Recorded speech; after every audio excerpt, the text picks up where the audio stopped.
안녕하십니까. 저는 스프링의원의 심장내과 전문의 대표원장 이승재입니다. 대부분들이 고혈압이라고 하는 병을 알고 계실 겁니다. 우리나라의 30세 이상의 성인의 3분의 1 정도니까 대부분들이 고혈압을 가지고 있다고 되어 있는데요. 모두가 알고 있지만 정확히 알지는 못하는 병이고, 또 그 고혈압이 여러 가지 합병증을 만들기 때문에 저희가 심장내과에서는 침묵의 살인자라고 말하고 있습니다. 그래서 오늘은 이 고혈압에 대해서 조금 자세히 진단과 치료와 앞으로 예방 방법에 대해서 말씀드리도록 하겠습니다. 시작에 앞서 저 영상에 대해서 끝까지 지켜봐 주시고 구독과 좋아요 부탁드리겠습니다.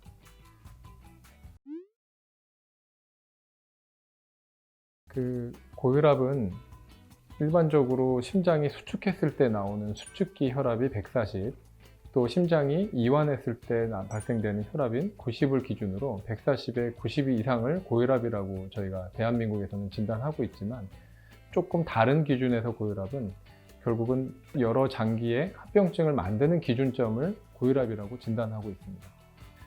그래서 고혈압은 대표적으로 원인으로는 크게 두 가지를 나눕니다. 하나는 우리가 나이가 들고 성인이 되는 과정 속에서 오는 대사장애에서 오는 1차성 고혈압, 하지만 특정한 병에 의해서 혈압이 높아지는 2차성 고혈압으로 나눌 수 있고요. 그래서 혈압이 높다고 다 똑같은 약을 먹거나 다 똑같은 이유가 아니기 때문에 여기에 대한 정확한 진단과 치료가 필요한 질환이라 할 수 있습니다.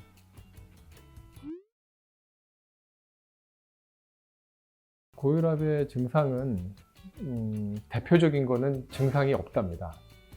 그래서 고혈압의 증상을 얘기하기에는 어렵고요. 다만 혈압이 조절이 안 됐을 때 대표적으로 나올 수 있는 증상 중에 하나는 두통이 있죠. 그래서 대부분 머리가 아프면 환자분들이 혈압이 있다 라고 얘기하지만, 사실은 혈압이 아닌 두통 때문에 혈압이 높아지는 경우가 있기 때문에 혈압을 생각해 볼 수는 있겠지만 고혈압의 대표 증상이라 말할 수는 없습니다. 거꾸로 혈압이 높아져서 오는 두통도 있지만 반대로 떨어지는 어지러움이나 실신도 여기에 해당할 수 있고요. 또 하나는 고혈압이 조정이 안 돼서 올 수 있는 다른 장기의 증상 때문에 다리가 붓는 신부전이나, 또 하나는 신부전 등의 문제도 올 수 있고요. 실제로 증상은 없지만 대표적으로 혈관 질환을 만들기 때문에 혈압은 증상과 무관하게 측정하고 치료해야 될 병입니다. 고혈압의 원인은 서두에서 말씀드렸지만 1차적인 원인이 없는 경우들, 그걸 이제 1차성 고혈압이라고 하고, 원인이 있는 2차성 고혈압으로 크게 나누기 때문에 혈압의 원인은 두 가지 방향에서 각각 얘기할 수 있고요. 그래서 저희가 보통은 남자 입장에서는 45이 넘는 나이, 여자는 50세가 넘는 나이들이 들어가기 시작하면 원인보다는 내 생활과 나이에 대한 원인이 있을 수 있기 때문에 1차성 원인들에 대해서 생각을 해봅니다. 그 원인은 혈압뿐만 아니라 당뇨와 고지혈증, 또 비만이라고 말하는 내가 평상시에 몸 관리를 좀 못했을 때 오는 원인이 대부분이기 때문에 그 원인들이 동반되어 있는지를 보는 것을 원인 검사로 우리가 하게 되고요. 상대적으로 젊은 나이, 특별히 아무 이유도 없고 체중도 적은데도 불구하고 혈압이 높아지면 특정한 병이 있어서 오는 경우들을 고민합니다. 그걸 2차성 고혈압이라고 하는데, 2차성 고혈압 중에 부신의 장애가 있는, 부신의 양성종양이라고 하지만 호르몬을 분비내는 병에서 있습니다. 그런 경우들은 부신은 혈압으로 진단되지만 부신의 종양을 제거해버리면 이후의 결과였던 혈압은 같이 치료가 됩니다. 그래서 꼭 원인을 찾아서 교정해주면 혈압이라고 하는 것은 호전되거나 나을 수 있습니다. 고혈압은 위험한 병입니다. 한마디로. 왜 위험하냐? 증상이 없어서 위험합니다. 그 대신에 증상이 없기 때문에 내가 어느 기간 동안에 혈압이 지속적으로 높게 되면 증상이 없는데도 불구하고 여러 장기가 망가집니다. 망가져서 증상이 생기면 돌아갈 수가 없기 때문에 고혈압은 위험하다고 저는 환자들한테 항상 얘기를 드립니다. 그 손상이 와서 증상이 오는 게 혈관 문제라면 대표적으로 뇌경색이 되겠고요. 또 심근경색이 되겠고, 또 하나는 장기가 나빠지는 거는 신장 기능이 나빠지는 만성 신부전으로 이어질 수 있습니다. 심장이 나빠져서 투석을 하게 되면 신장을 바꾸지 않는 이상 돌아갈 수 없습니다. 뇌경색으로 쓰러지면 그것들이 아무리 이후에 치료를 잘해도 그 마비와 손상받은 거는 돌아갈 수 없습니다. 따라서 그거의 대표적인 원인이 되는 혈압은 굉장히 위험하다고 할 수 있습니다.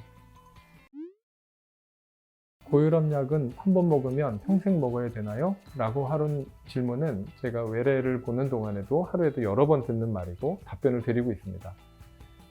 고혈압은 여러 합병증을 만들고 증상이 없지만 결국 나빠지는 원인은 약을 먹고 안 먹고가 아니라 정상 혈압이 안 되기 때문에 먹게 되는 겁니다. 그래서 내가 예를 들어 1차성 고혈압 중에 내가 과체중이거나 몸 관리를 못해서 혈압이 높아지는 경우들에 그 원인이 되는 것들이 제거될 수만 있다면, 다시 말하면 최근 들어서 내가 5kg 이상의 체중이 늘었는데 5kg를 운동을 해서 뺐어? 그러면 약이 없어도 정상이 될 겁니다. 따라서 우리가 원하는 건 정상 혈압을 유지하는 걸 원하는 거지 약을 유지하는 게 우리 목표는 아니라서 정상이 되게끔 하는 데 있어서의 약을 꾸준히 드셨으면 좋겠고, 정상이 되는 노력이 됐다면 안전하게 담당 의사 선생님 통해서 약을 중단하거나 줄여볼 수 있겠습니다. 고혈압을 약을 안 먹고서 내가 운동을 열심히 해서 양상돼서 약을 끊는 분도 분명히 많이 있습니다. 그런데 그분들이 내가 고혈압이 치료가 됐기 때문에 앞으로도 고혈압 약은 없어? 안 먹어도 돼? 라고 말하는 건 좀 틀린 말입니다. 한번 혈압이 조절이 안 됐던 몸의 상태는 내가 노력을 꾸준히 유지되지 않으면 다시 금방 올라갑니다. 그래서 다시 안 먹었다가 먹는 경우도 많고요. 재발의 개념보다는 조절을 꾸준히 하는 게 정말 필요하다. 그리고 약을 재복용하는 것 또한 미뤄서는 안 된다라고 생각이 듭니다.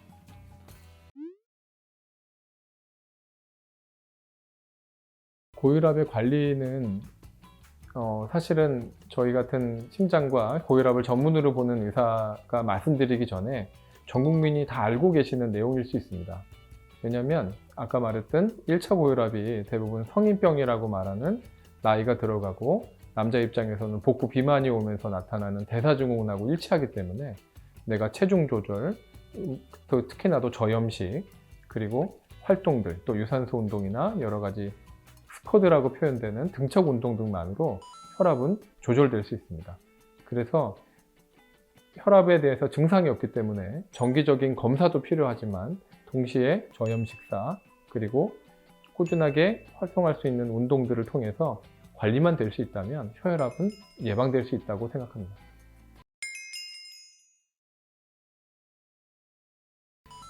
오늘은 고혈압에 대해서 말씀을 드렸습니다. 고혈압이라고 하는 병은 모든 분들이 다 들어봤던 병명이기도 한데 사실은 대부분 분들이 외면하기도 하고, 또 하나는 알면서도 제대로 조절을 하지 못하는 경우도 많이 있습니다. 짧지만 이 시간을 계기로 혈압에 대해서 충분히 아시고 관리를 들어가고 또 의사를 통해서 합병증을 예방해 줄 수 있는 검사와 치료를 같이 한다면 고혈압에서 저희가 해방될 수 있는 날들이 오지 않을까 이렇게 생각을 합니다. 그럼 지금까지 스프링의원의 심장내과 전문의 대표원장 이승재였습니다. 감사합니다.